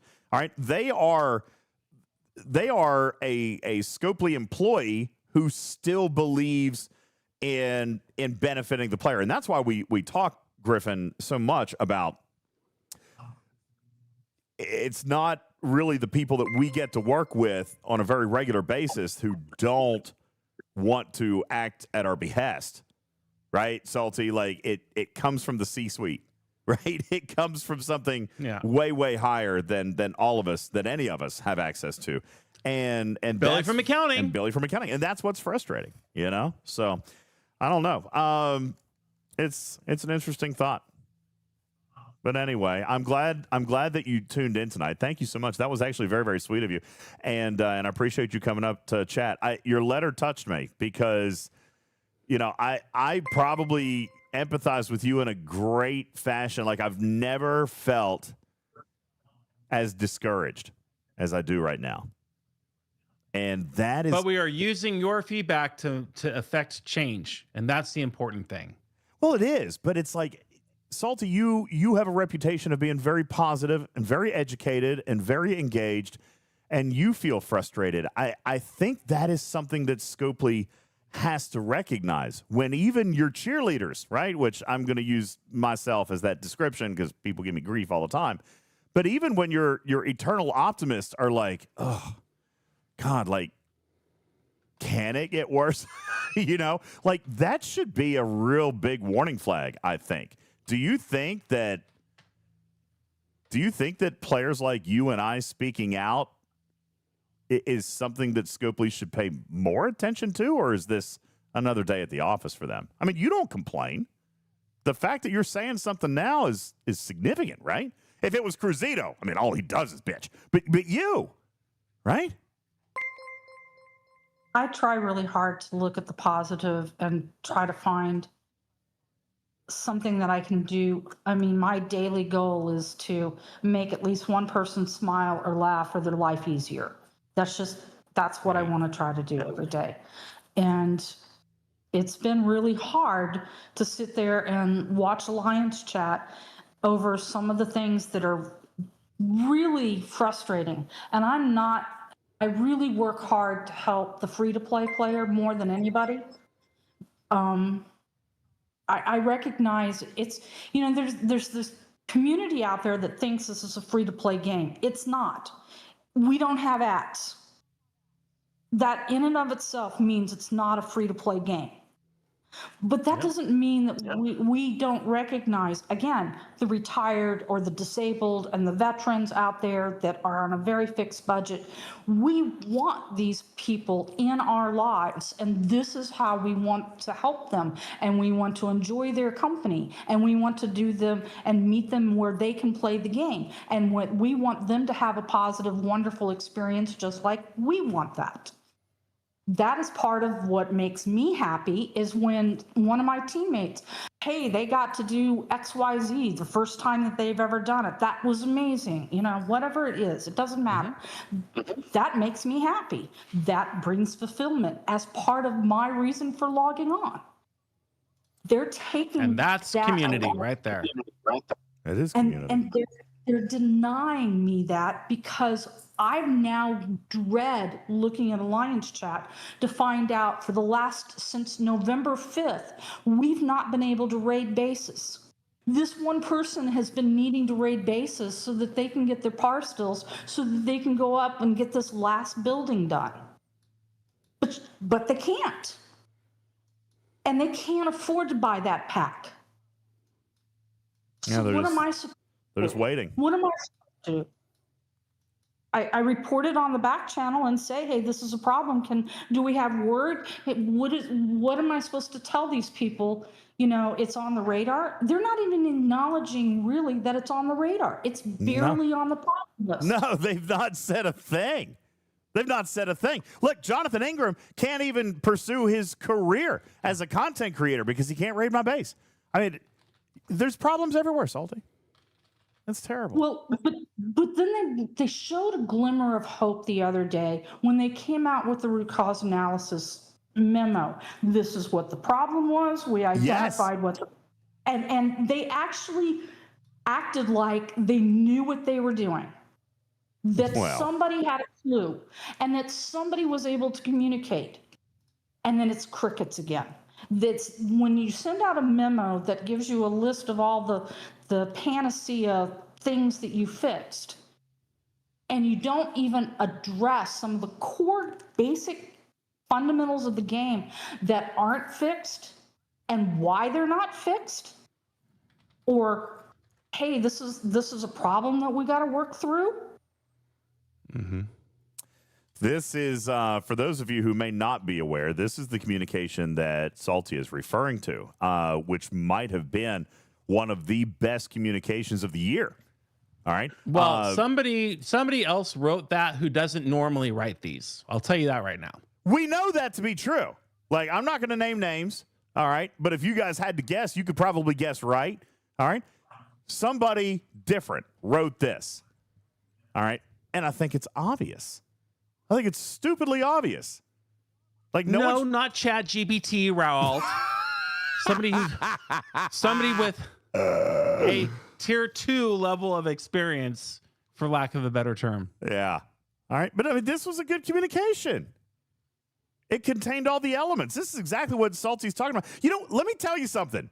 First of all, DJ, the fact, what is wrong with you? Lots of things. The fact that this is the communication that Salty was talking about, and I immediately knew which one it was. Out of all of the communications, I knew this is the one you were talking about. All right. And by the way, this communication came out November 3rd. That's 10 days ago. In 10 days, 10 days have passed. Dozens of other announcements or whatever you want to call them have come out. I knew she was talking about this one. Why? Because it's the only one that's been intelligently written.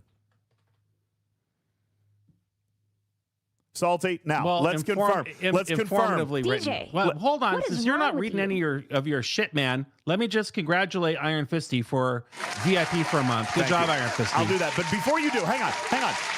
I'm going to wrap up with Salty. I'm just going to say, listen, just in case I'm crazy, all right, which, by the way, the community said I was not crazy today. But Salty, is this or is this not the communication that you were referring to when you said this is the one, and then I read your mind and I went there because we both agree this was the best communication of the year? Is this, in fact, evidence A, exhibit A? Yep. That is. Thank you. We know it. It's probably the first time I've ever seen in this game that sort of message. Yeah, it was a good one. Ooh. Hold on. Funsucker does not have a subscription. I don't know why, because they're complaining about going to ads. I will give Funsucker a subscription, and that is my 3,000th gifted sub on the channel. Yo, what's up? Hold my dear. Thank you. Funsucker. Oh, appreciate that. That is awesome. What a milestone right there. Refresh your stream. There you go. Thank you, dude. That is a milestone. 3,000. Salty, thanks so much for stopping by. I really want you to stop by more. Thank you so much for coming by. Cruzito says that you listen more than I might realize. So thank you so much for coming by. I really do appreciate it. And your letter has been seen by a lot of eyeballs today. I will promise you that. So I also want to say that I admire the level of commitment to your alliance and the commitment that you put into your community. I have a few players that you remind me of on my alliance as well, and just the amount of caring that you put into the family that you play with is admirable. It's very appreciated. It is unsung in many cases. And Salty, you're simply an awesome player and an awesome person, and I'm very happy to know you. Thank you very much for all that you do. Would you like me to play the Drippy Biddle as your outro song? Oh my God. Awesome. Why would you do that? She said awesome. That's great. All right, I will do that. What's your favorite version? Which, I tell you what, you get to choose the version. You can choose whatever version you like. Which edition do you like? Oh, the chat is saying no. You're the DJ. You're the DJ. I don't step on toes. Wise decision there. I must say that was well played. All right, Salty, thank you so much. Wristbreaker says, "Wait, take my sub. Please give me ads." Take it back. Take it back. Take it back, ladies and gentlemen. Awesome player and first time on our stage. Really appreciate her being there. Ladies and gentlemen, round of applause for Salty. Thank you. Thank you, Salty.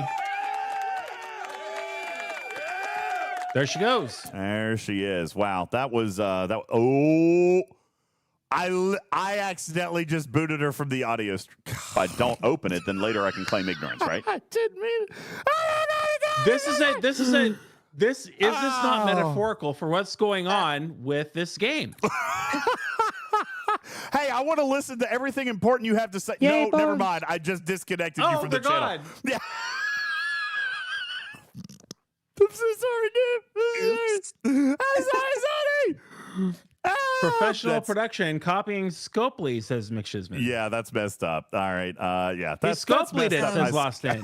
DJ pulled a Scopely, says Dolly Meyer.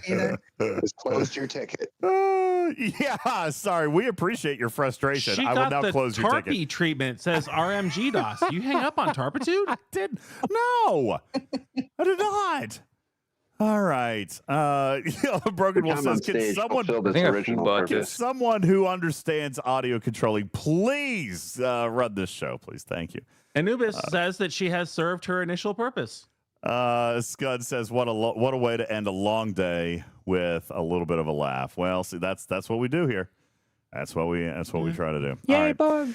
Guys, with that, I do believe that it is probably time for us to get ready to bounce on out of here. It's actually only been a 2-hour show. DJ, it feels like it's been more than that. What is wrong with you?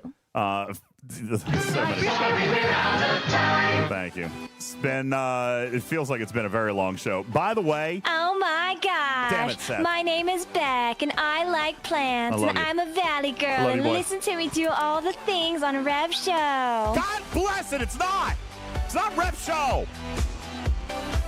But thank you. I appreciate your bits and I love you, buddy. Hey, are you coming to Hawaii? I haven't gotten a confirmation from you yet. You said you were in, but you haven't. Are you coming? That's all, folks. That is. Thank you. Thank you, Benny. It's about 2 inches too large. Oh, come on, bro. All right, are you coming to Hawaii? Listen, you got to send me a message. We got to get this thing figured out. All right, guys. We're going to run. Don't forget to check out what's going on with the Christmas Angel Fund. Scan the QR code. Give. Do your things. Let's hit $78,000. Okay? Let's hit $78,000 so that we can bring joy to others at Christmas time. That's what we do. That's what we do here. We bring joy to people. All right? Even if other people don't always bring us joy, we still rise above and we give people joy. That's what we're going to do. All right? So I'm looking for you guys to do that this holiday season. Scan the QR code on your screen and help us support the Monroe Carroll Jr. Children's Hospital at Vanderbilt Medical in Nashville, Tennessee, as we are on our way to $78,000. My name is UltimatDJz. He's Griffin. On behalf of everybody here at Talking Trek and all of our special guests, we thank you for consuming our content. Hope you have a wonderful evening. We'll see you later on this weekend. Good night, everybody.